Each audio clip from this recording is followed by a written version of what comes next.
The afternoon sun beat down on the cracked pavement of Riverside Park in Beaufort, South Carolina, where Lieutenant Commander Sarah Reaper Mitchell knelt beside a trembling German shepherd. The dog's ribs showed through matted fur, and a fresh cut across its muzzle still bled slightly. Sarah's calloused hands moved gently over the animal's body, checking for injuries while whispering soft reassurances. "Easy boy, you're safe now, I've got you." She'd been jogging her usual route along the waterfront when she heard the yelping. What she found made her blood run cold, three men laughing as they kicked at the cowering dog, using it for what they called reflex training. The largest of them, a man with prison tattoos creeping up his neck and wearing a tank top that read Riverside Boxing Club, had been landing calculated jabs to the animal's sides. Sarah had stepped between them and the dog without a word. Just stood there, 5'6" of quiet authority in running shorts and a faded navy t-shirt, her dark hair pulled back in a simple ponytail. The men had laughed at first.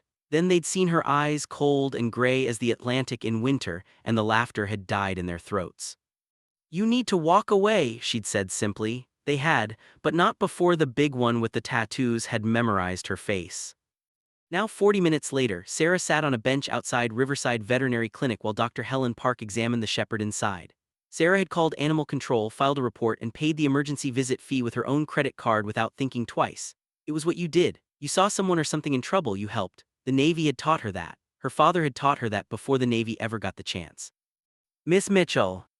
Sarah looked up to see a Beaufort County Sheriff's deputy approaching, a young man who couldn't have been more than 25. His name tag read Owens. "Yes, sir. I'm Deputy Owens. I understand you filed a report about animal cruelty." Sarah stood, extending her hand for a firm shake. "Yes, Deputy, three men were using a stray dog as a punching bag in Riverside Park. I intervened and they left. The dog's being treated now." Owens pulled out a notepad, but his expression was already skeptical. "And you got a good look at these men?" "Excellent look." The primary aggressor was approximately 6'2", 240 pounds, Caucasian male, late 30s, prison ink on his neck and arms, looked like gang affiliation, possibly Aryan Brotherhood based on the lightning bolt pattern. He was wearing a Riverside Boxing Club tank top. The other two were younger, early 20s, both wearing the same gym gear. The deputy's pen had stopped moving. He looked at Sarah with barely concealed amusement.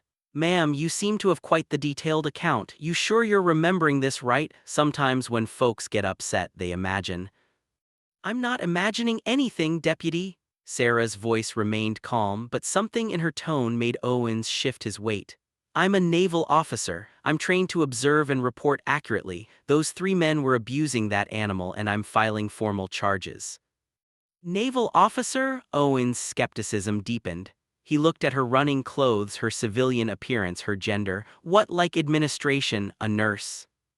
Sarah felt the familiar weight settle in her chest. This conversation, she'd had it 1,000 times in a dozen different variations. "Lieutenant Commander, Special Warfare, I'm stationed at the Naval Weapons Station." "Special Warfare?" Owens actually smiled now.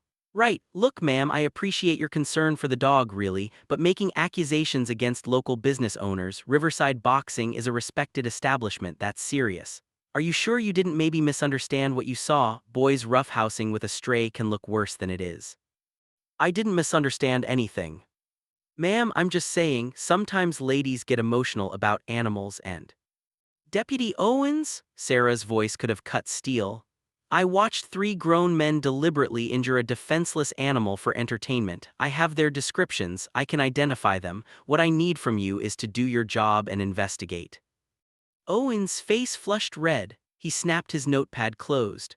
"I'll file your report, ma'am, but I'm telling you right now it's your word against theirs, and Dante Riggs, that's the man who owns Riverside Boxing. He's got a lot of friends in this town. You might want to think about whether you want to make trouble over a stray dog."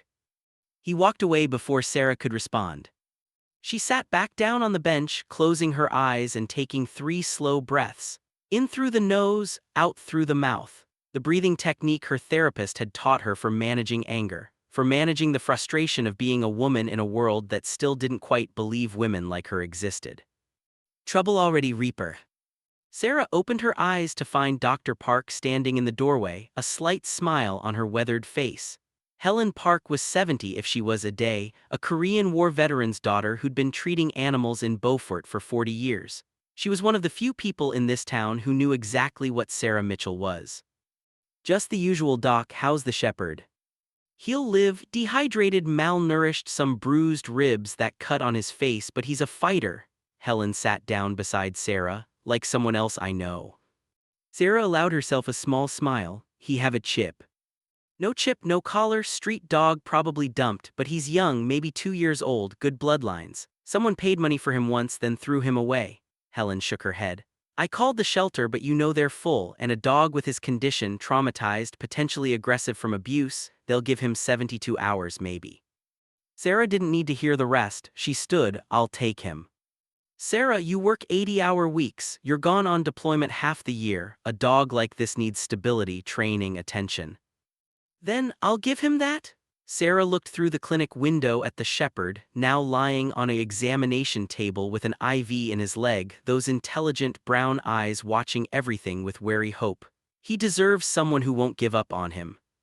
Helen studied Sarah's face for a long moment, then nodded slowly. You see yourself in him. It wasn't a question, but Sarah answered anyway. I see someone worth fighting for. 3 days later, Sarah stood in her small kitchen making coffee while Atlas, she'd named him for the weight he'd carried, ate his breakfast from a new bowl on the floor. The shepherd had barely left her side since she'd brought him home. At night, he slept on a bed beside hers, and whenever Sarah moved from room to room, Atlas followed 3 steps behind, always watching, always alert. She understood trust had to be earned, especially when the world had taught you that people hurt you. Her phone buzzed with a text from Commander Robert Chen, her commanding officer at the Naval Weapons Station. Morning briefing, 800, don't be late, Reaper. Sarah smiled. Chen was good people. A former submarine officer who'd transitioned to special programs development, he actually cared about results more than politics. He'd handpicked Sarah for her current assignment, developing training protocols for small unit tactics in denied environments. It was desk work mostly, but important desk work, and it kept her sharp between deployments. She was reaching for her keys when someone knocked on her door. Atlas went rigid, a low growl building in his chest. Easy, boy? Sarah checked the peephole and saw a face she recognized from the park, one of the younger men who'd been with the primary aggressor. Her hand instinctively moved toward the drawer where she kept her Sig Sauer, then stopped. This was Beaufort, South Carolina, not Kandahar. She opened the door but left the chain on. Can I help you? The young man looked nervous. He was maybe 22, with the muscled build of someone who spent serious time in the gym. You Sarah Mitchell? Depends who's asking. My name's Tommy Brennan. I was at the park when you stopped us from messing with that dog. He couldn't meet her eyes. I wanted to say I'm sorry, what we did was wrong, I got caught up, you know. Dante said we were toughening the dog up, making it mean for guard work, but I knew it was wrong, I should have stopped it. Sarah studied him, the shame in his voice sounded genuine. Why are you here, Tommy? Because Dante found out you filed a police report, and he's not happy about it. He's been calling you names around the gym, saying you're some wannabe soldier girl who needs to learn her place. He's got this whole thing planned for tomorrow. What thing? Tommy's jaw tightened. Riverside Boxing is hosting an open sparring event tomorrow night. It's supposed to be friendly competition, but Dante's telling everyone he's going to call you out. Publicly. He wants to embarrass you in front of the whole town, prove that women don't belong in the military, that you're all talk. He's got this idea that if he humiliates you in the ring, the police won't take your report seriously. I see, Sarah's voice remained calm, and you're warning me why. Because it's not right. Tommy finally met her eyes. I enlisted in the army last year, leave for basic in 2 weeks. My recruiter, she's a woman, toughest person I ever met, made me realize I've been hanging around the wrong people, believing the wrong things. What Dante's doing, calling you out like this, it's coward behavior. You stood up for a helpless animal, that takes guts, you deserve to know what's coming. Sarah felt something shift in her chest. This kid was trying to be better, that mattered. Thank you for the warning, Tommy, and thank you for your service, the army's lucky to have you. So you're not going to go to the event? Sarah smiled, and there was something in that smile that made Tommy take an involuntary step back. I didn't say that. The next evening, Riverside Boxing Club was packed. The converted warehouse on the edge of Beaufort's industrial district had been transformed into a makeshift arena, with a regulation ring in the center and folding chairs arranged in rows for spectators. The crowd was mostly men, gym members, local tough guys, off-duty Marines from nearby Paris Island looking for entertainment. But there were some families too, people who'd come for what they thought would be friendly amateur matches. Sarah arrived at 7 p.m. wearing simple athletic gear, black compression shorts, a gray tank top, hand wraps already in place. Atlas was at home, safe with an automatic feeder and water system she'd set up. She'd left the TV on for him, tuned to a nature channel. Small comforts mattered. The moment she walked in, the energy in the room shifted. Conversations stopped. Heads turned. A woman, alone, in a boxing gym on fight night. Dante Riggs stood in the center of the ring wearing sparring gear and a grin that didn't reach his eyes. He was bigger than Sarah had remembered, 6'3" at least, probably 250 pounds of muscle and meanness. Former heavyweight contender, someone whispered. Prison time for assault. Been running the gym since he got out. Well, well, Dante's voice boomed across the warehouse. Look who showed up, the hero. Tell me, sweetheart, you here to file another police report, or did you actually come to back up all that tough talk? Laughter rippled through the crowd. Sarah said nothing. She walked to the equipment area, selected a mouthguard and headgear, and began her warm-up routine. Jumping jacks, high knees, shadow boxing. Her movements were economical, practiced, betraying years of training. Ignoring me? Dante leaned on the ropes. That's rude. I'm trying to give you a chance to apologize. Say you made a mistake with that police report, admit you overreacted like emotional women do, and we can forget this whole thing. Sarah continued her warm-up. Not much of a talker, are you? Dante's grin widened. That's okay, I like the quiet ones, easier to hear them cry uncle. An older man approached Sarah, Mickey Donovan, the gym's longtime trainer. He was 70, with cauliflower ears and the permanently broken nose of someone who'd spent a lifetime in the ring. Miss, I don't think you understand what you're walking into. Dante's a former pro. He hits hard. This isn't going to be some friendly sparring match. I know exactly what this is, Mr. Donovan. Sarah met his eyes. It's a man trying to intimidate a woman into silence because his ego can't handle being called out for animal cruelty. Mickey blinked. You're serious about this? Completely. You have any boxing experience? Some. Mickey shook his head. Listen, even with experience, there's size, reach, power differences. Dante's got 80 pounds on you easy and he fights dirty. No ref here is going to protect you if things get ugly. Sarah finished wrapping her hands and looked at Mickey with those winter gray eyes. Mr. Donovan, I appreciate your concern, but I've been underestimated my whole life. I'm used to it. Now, are you going to let me fight, or do I need to talk to someone else? Something in her voice, her bearing, made Mickey pause. He looked at her hands, the way she'd wrapped them with professional precision. Looked at her stance, balanced, grounded, ready. Looked at the absolute absence of fear in her expression. You're military, he said slowly. Not admin, not support, you're something else. Yes, sir. What branch? Navy. Mickey's eyes widened slightly. SEAL. Sarah didn't answer directly. Are you going to let me fight?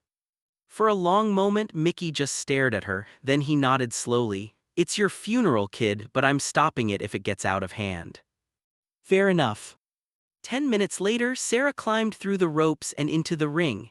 Dante was already there, bouncing on his toes, rolling his shoulders. The crowd had grown larger, word had spread through town about the challenge, and people had come to watch the spectacle. Sarah could hear the murmurs. Is she crazy? He's going to kill her. Someone should stop this. But no one did.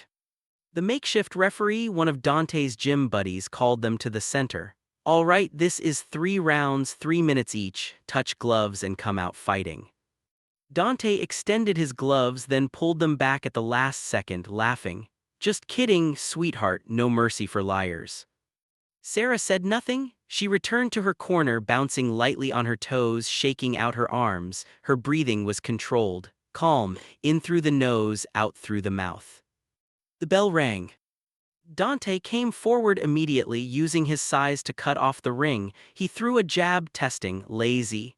Sarah slipped it easily, moving laterally. He threw another, harder this time. She slipped that too, her head movement minimal but effective. Stand still, Dante grunted, throwing a combination. Jab, cross, hook. Sarah stepped back, letting the punches fall short. She was reading him, cataloging his patterns. He telegraphed his right hand, dropped it slightly before throwing the cross. His hook came from too wide, sacrificing speed for power. He was a brawler, relying on strength and intimidation.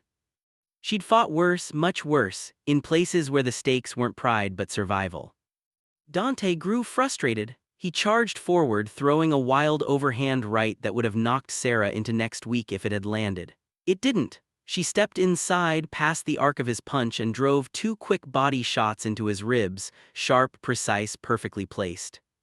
Dante grunted surprised, the crowd murmured. Lucky shots, he snarled, resetting. But they hadn't been lucky. Sarah had hit exactly where she'd aimed, the floating ribs where there was no muscle to protect the bone. Dante would feel those tomorrow. The first round continued like this. Dante stalking, throwing power shots. Sarah moving, slipping, countering with quick, precise strikes that accumulated damage. By the time the bell rang, Dante was breathing hard and Sarah looked like she'd just started. "Girl can move," someone in the crowd said. In her corner, Sarah sipped water and controlled her breathing. Across the ring, Dante was arguing with his cornerman, furious that he hadn't landed anything clean. Round 2 started faster. Dante abandoned strategy and came forward like a freight train, throwing everything he had. Sarah gave ground, letting him expend energy chasing her. When he threw a wild hook, she ducked under and landed a perfect three-punch combination: jab to the face, cross to the solar plexus, hook to the liver. The liver shot did it. Dante's body seized, his legs wobbled. For just a second his guard dropped completely and his eyes went wide with shock and pain. Sarah could have finished him right then, could have thrown the uppercut that would have put him on the canvas, ended the fight, proven her point definitively. She didn't. Instead, she stepped back, giving him time to recover, because this wasn't about destroying Dante Riggs, it was about showing everyone that strength wasn't about size or aggression, it was about discipline, control, choosing when to strike and when to show mercy. Dante recovered, his face now red with humiliation and rage. "You're dead," he hissed. The rest of round 2 was brutal. Dante threw caution completely to the wind, windmilling punches, trying to land anything that would hurt this woman who dared to make him look foolish. He was bigger, stronger, and some of his shots got through Sarah's defense, a glancing hook that rattled her jaw.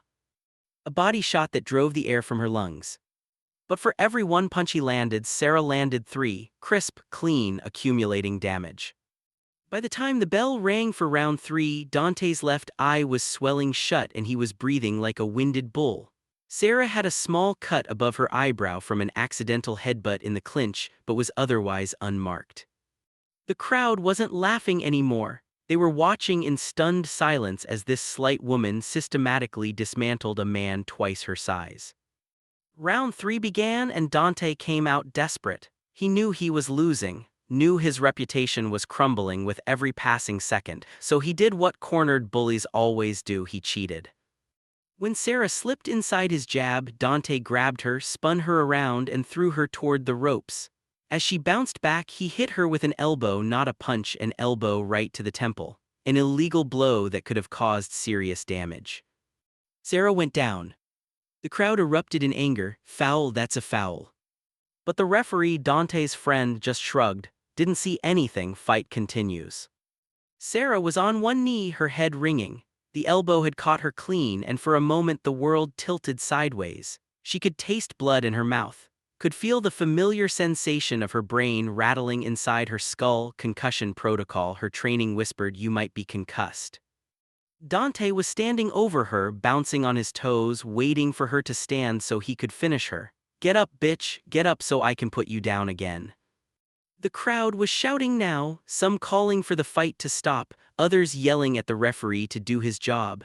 Mickey Donovan had climbed onto the ring apron, ready to throw in the towel. Sarah held up one hand. "Wait."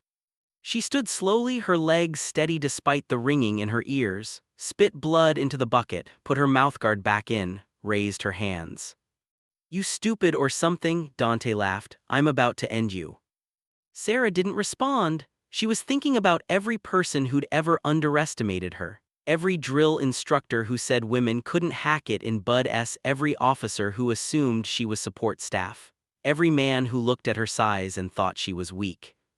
Every person who'd ever told her she didn't belong. Dante charged. Sarah stepped forward to meet him, not away but forward, and the move surprised him so much he hesitated for a fraction of a second. That fraction was all she needed. She threw a jab that snapped his head back. Before he could reset, she threw a cross that landed clean on his already swollen eye, then a hook to the body that made him gasp, then an uppercut that lifted him onto his toes. Dante staggered back, his hands dropping, his eyes unfocused. Sarah could have swarmed him, could have unleashed the violence she'd been trained to deliver in the world's worst places, could have shown him what a Navy SEAL was really capable of when pushed. Instead, she stepped back and lowered her hands.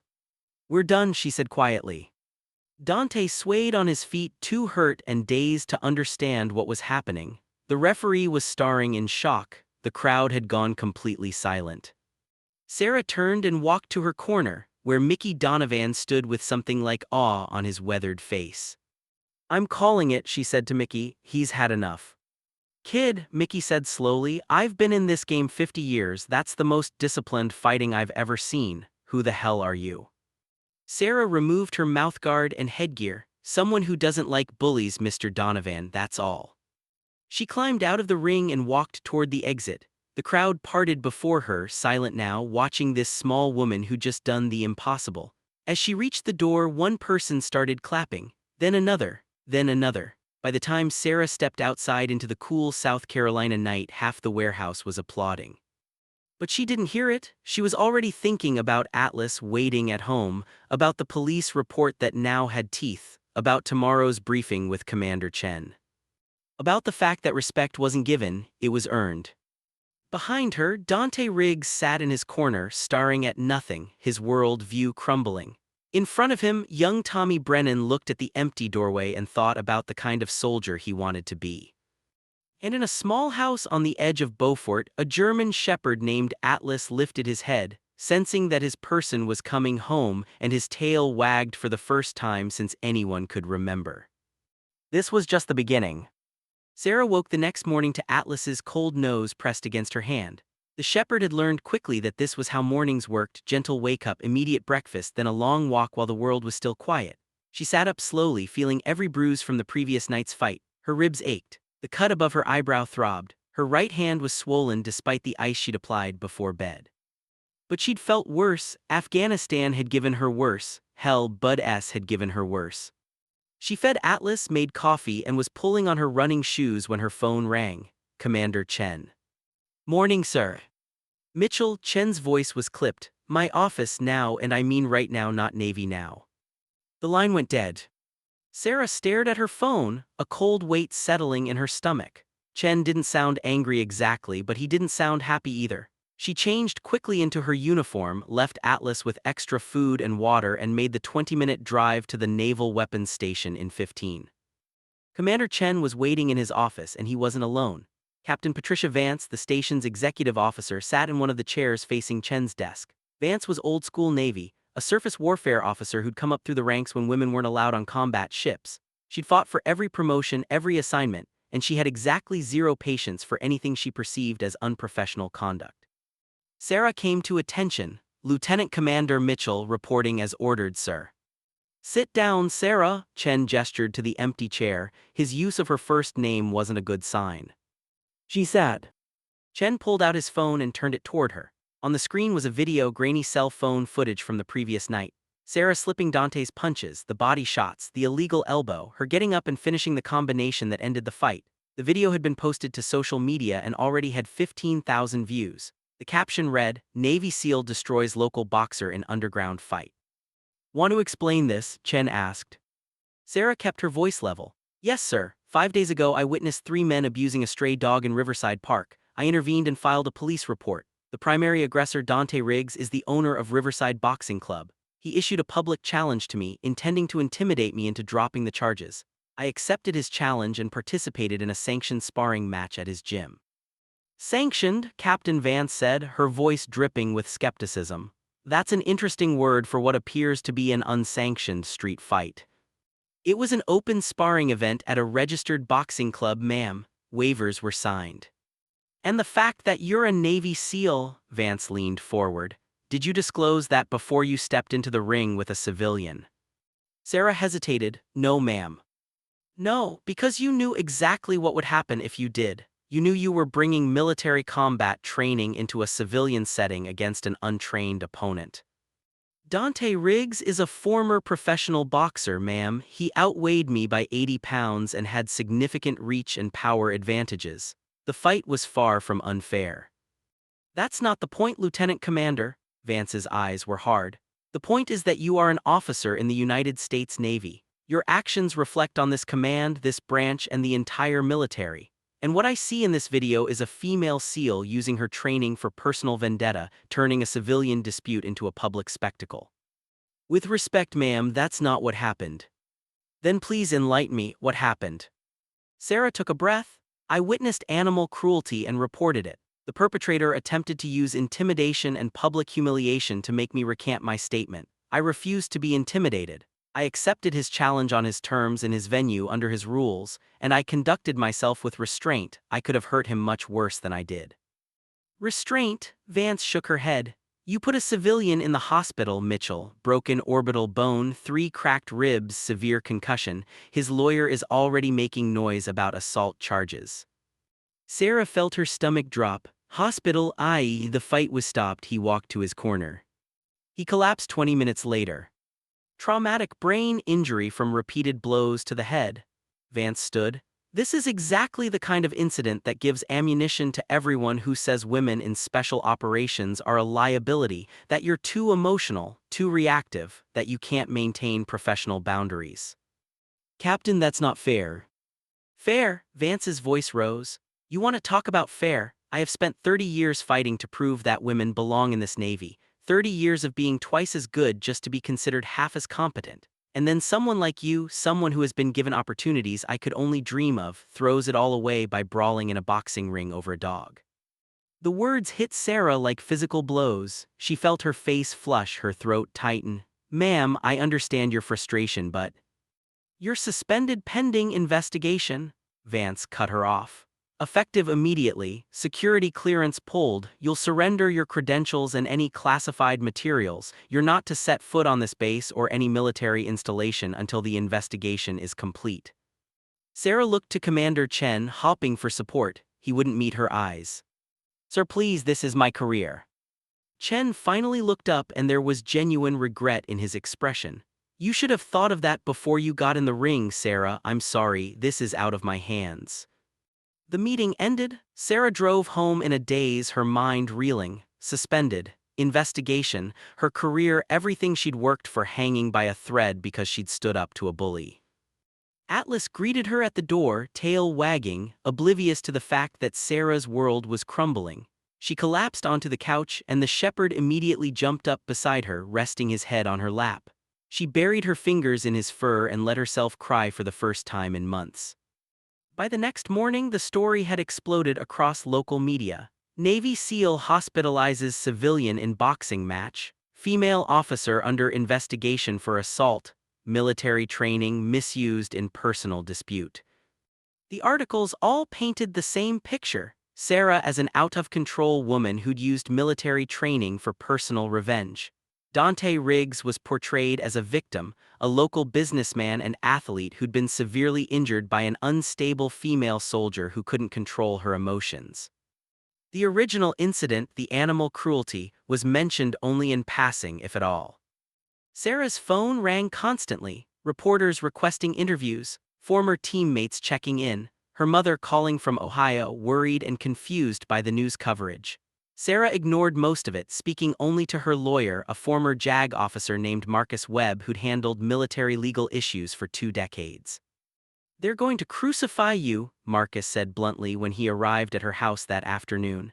The optics are terrible. Female SEAL, civilian casualty, viral video. The Navy's going to want this gone quickly, and the easiest way to make it go is to offer you up as a sacrifice. I defended myself in a consensual fight, Sarah protested. Doesn't matter, you know how this works. The Navy doesn't care about what actually happened. They care about perception, and right now the perception is that you're a liability. Marcus pulled out a folder. I've been doing some digging on Dante Riggs. His record is worse than you think. Multiple assault charges all pled down or dismissed. History of domestic violence. Known associations with white supremacist organizations. This guy is a genuine piece of work. Then why is he being treated like a victim? Because he's good at playing one, and because, I'm sorry to say this, Sarah, you're an easy target. A woman in special operations, that's already controversial in some circles. Add in a violent incident and those circles get a lot bigger. Sarah felt the weight of it settling on her shoulders. So what do I do? We fight, we document everything. We get statements from witnesses who saw the original animal cruelty. We get the veterinary records for the dog. We establish that Riggs has a pattern of violence and that you were defending yourself against a known aggressor. It's going to be ugly and it's going to take time, but we can win this. And my career. Marcus was quiet for a moment. One thing at a time, Sarah, let's focus on keeping you out of jail first. The investigation moved with bureaucratic slowness. Days became weeks. Sarah's suspension continued. Her security clearance remained revoked. She spent her days walking Atlas, working out in her garage, and watching her life fall apart in slow motion. The town turned against her. Walking through Beaufort became an exercise in public humiliation. People whispered as she passed. Some said it directly to her face. Baby killer, psycho, out of control. One woman actually spat at her outside the grocery store, calling her a disgrace to the uniform. The worst part was the doubt Sarah saw in some eyes. Other women, other veterans, people who should have understood but who looked at her and wondered if maybe the stories were true. Maybe she was unstable. Maybe women really couldn't handle the pressure of special operations. 3 weeks into the suspension, Sarah was in her driveway working on her truck's oil change when a car pulled up. Tommy Brennan climbed out, looking nervous. "Miss Mitchell, can we talk?" Sarah wiped her hands on a rag. "Tommy, shouldn't you be at basic training?"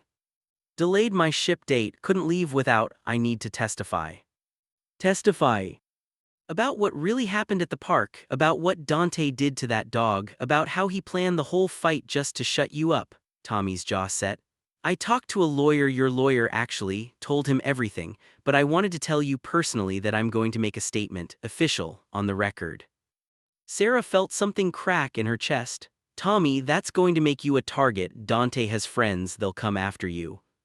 "I know, but it's the right thing to do." Tommy met her eyes. "You stood up when no one else would. Least I can do is have your back now. That's what soldiers do, right? We stand for each other."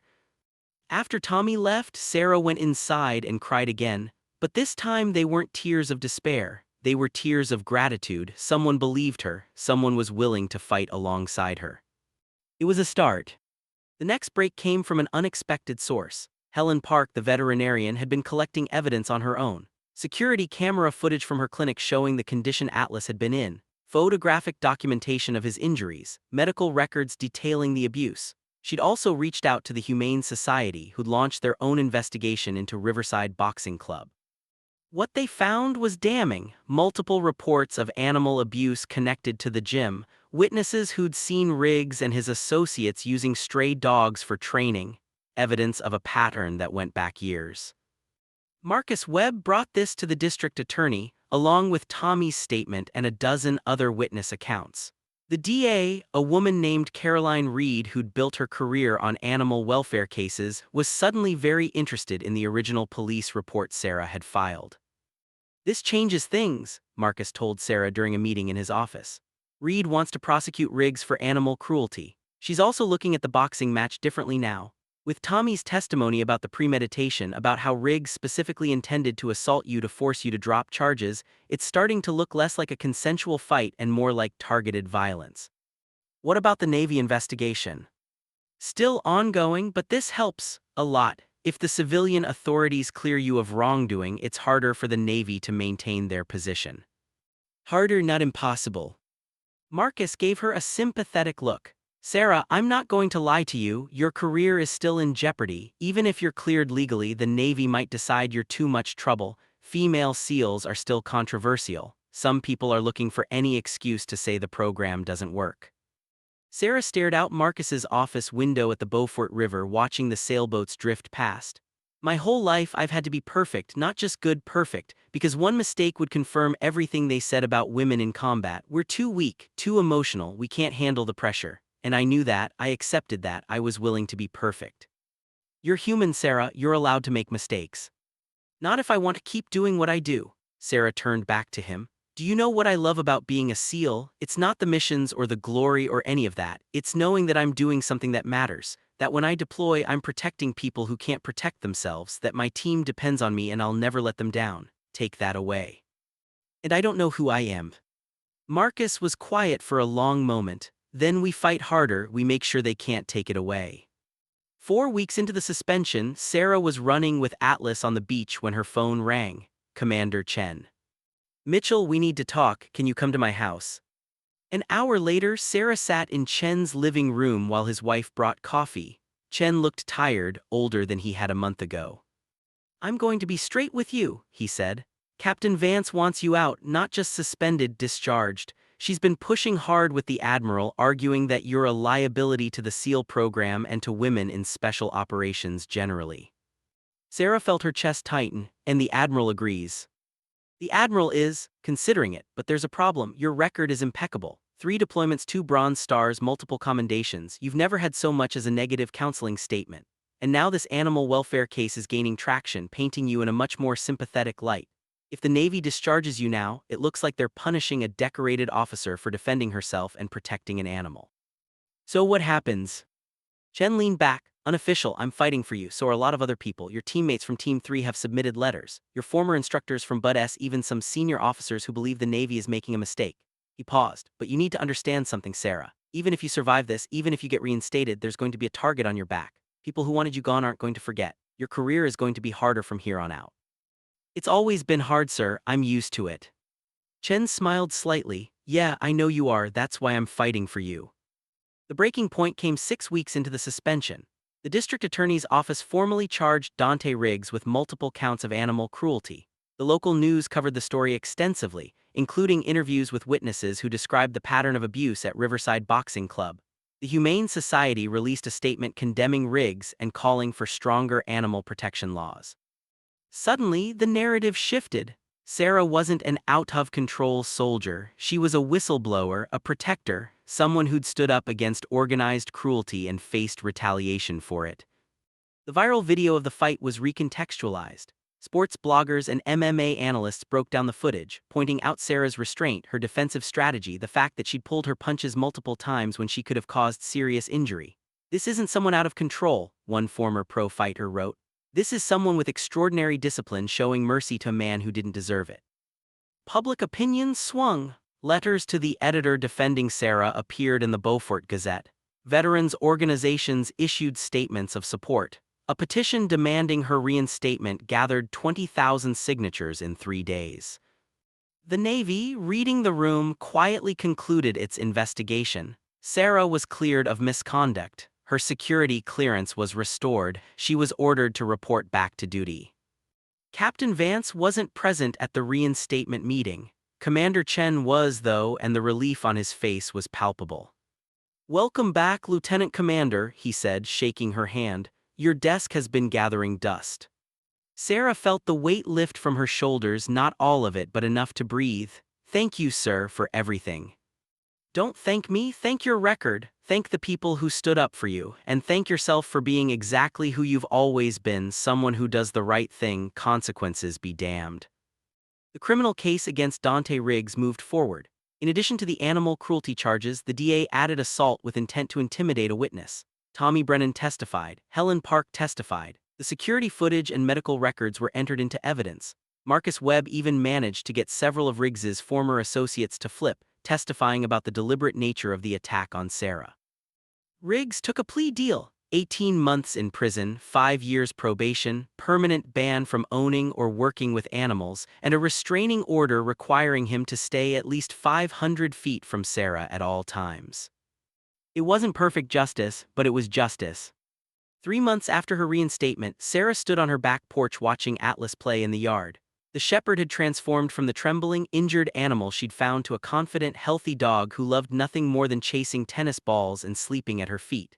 He still had moments. Loud noises made him flinch, raised hands made him duck, but he was healing. They both were. Her phone buzzed with a text from Commander Chen. "Team 3 needs an instructor for the new guys. Know anyone qualified?" Sarah smiled. Training the next generation. It was a good assignment, a prestigious one. the kind of role reserved for SEALs who'd proven themselves not just in combat but in character. She texted back, "I might know someone." That evening, she drove to Riverside Veterinary Clinic for Atlas's checkup. Helen Park examined the shepherd with her usual thoroughness, then declared him in perfect health. "You did good work with him," Helen said. "When I first saw this dog, I thought maybe he was too damaged, too scared to ever trust again, but you proved me wrong." "He proved you wrong," Sarah corrected. "I just gave him a chance." "Same thing you gave yourself," Helen smiled. "You know, I've lived in this town 70 years, seen a lot of people come and go. Most folks, when they get knocked down, they stay down, take someone special to get back up, to keep fighting when the whole world's telling them they're wrong." Sarah looked down at Atlas, who was sitting patiently at her feet, his brown eyes fixed on her with absolute trust and devotion. "I'd help," she said quietly. Walking back to her truck, Sarah passed the spot on Main Street where the woman had spat at her 2 months earlier. A different woman was there now, older, maybe 60, who nodded respectfully as Sarah passed. "Thank you for your service," the woman said. Sarah nodded back, "Thank you, ma'am." The next morning, Sarah reported to her new assignment, training coordinator for incoming SEAL candidates. Her first class had 12 students, 11 men, 1 woman. The young woman, Ensign Rachel Torres, approached Sarah after the initial briefing, her expression determined but uncertain. "Ma'am, can I ask you something?" "Of course." "Is it worth it, everything you have to go through as a woman in this community? The doubt, the scrutiny, the fact that you have to be twice as good just to be considered equal." Sarah thought about the past 3 months. The suspension, the public humiliation, the investigation, the fear that everything she'd worked for would be taken away. She thought about Captain Vance's words about being a liability, about giving ammunition to people who wanted to prove women didn't belong. But she also thought about Atlas, about Tommy Brennan finding his courage, about Helen Park's quiet support, about Commander Chen fighting for her, about the thousands of people she'd never met who'd signed a petition because they believed in her. She thought about standing in that boxing ring, proving that strength wasn't about size or aggression, but about discipline and choosing when to show mercy.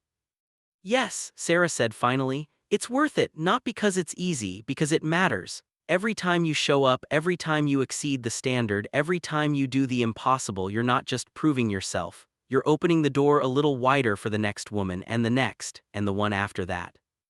Rachel's eyes shone. "That's a lot of pressure, ma'am." "It is, but you know what I've learned? Pressure makes diamonds," Sarah smiled. "And we're going to need diamonds for the fights ahead." 6 months later, Sarah stood in formation at the graduation ceremony for her first class as an instructor. 11 of the original 12 had made it through. Rachel Torres stood among them, one of the highest performers in the class. As Sarah watched the new SEALs receive their tridents, the symbol of qualification in one of the world's most elite military units, she felt Atlas press against her leg. She'd gotten permission to bring him to the ceremony, and he wore a small service vest, having completed training as her emotional support animal. Commander Chen appeared beside her. "Good class, Reaper, you should be proud." "They did the work, sir, I just showed them the path." "That's what good instructors do." Chen paused. "Got some news, Team 3 has an upcoming deployment. They specifically requested you as their senior tactical advisor. Interested?" Sarah felt her pulse quicken. Deployment. Back to the work she loved. "Very interested, sir." "Good, because they're not interested in anyone else," Chen smiled. "You've got a reputation now, Mitchell. People know your name, know what you stand for, know that when things get hard you don't break. That's valuable, that's what makes a SEAL." That night, Sarah sat on her porch with Atlas beside her, watching the sun set over the South Carolina lowcountry. Her phone buzzed with messages from her new students, thanking her for her guidance, with emails from other female service members asking for advice, with a note from Tommy Brennan, now 3 months into basic training and loving every minute. She thought about the journey that had brought her here, every obstacle, every person who doubted her, every moment when giving up would have been easier than pushing forward. But she'd never learned how to quit. Her father, a Marine who'd raised her to believe that honor meant doing the right thing even when it cost you, had taught her that. Bud S. had reinforced it, and every day since, life had tested it. She pulled out her phone and typed a message to Rachel Torres. Remember what I told you about pressure and diamonds? I was wrong about one thing: the pressure doesn't make you a diamond, you already were one, the pressure just reveals it. Keep shining, ensign, the world needs your light.